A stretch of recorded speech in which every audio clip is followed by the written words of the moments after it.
নিজের দুঃখের কথা, নিজের প্রবলেমের কথা, নিজের দুর্বলতার কথা যত লোকের সামনে আপনি তুলে ধরবেন, তত লোক তার সুযোগ নেবে। আর আপনি যখন তুলে ধরেন, তখন আপনি আপনার ব্যক্তিত্বের দুর্বলতা ফুটিয়ে তোলেন। আপনি এটা এক্সপেক্ট করেন যে অন্য লোক আপনার প্রতি সহানুভূতিশীল হবে। আপনি আপনার দুর্বলতাটা, আপনি আপনার চারিত্রিক ক্ষমতাটা নষ্ট করে দুর্বলতা প্রকাশ করেন, আর লোক তার সুযোগ নেয়। সুযোগ নিয়ে আপনাকে বিভিন্নভাবে ব্যবহার করে, কখনো ব্যঙ্গ করে, কখনো বিদ্রূপ করে।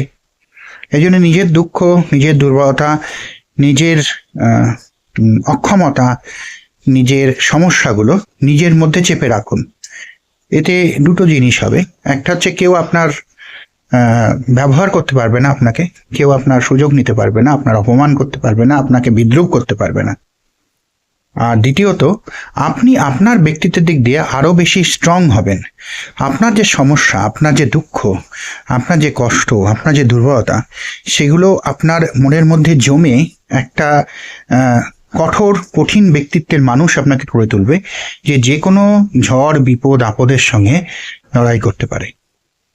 এটা সবসময় মনে রাখবেন, দুর্বলতা যে অন্যের কাছে প্রকাশ করে, সে যতই সে নিজের মানুষ হোক, সে তার কাছ থেকে সহানুভূতি চায়, এবং সহানুভূতি যে চায় সে আর যাই হোক, মানে জোরালো ব্যক্তিত্বের একজন মানুষ কখনোই হতে পারে না।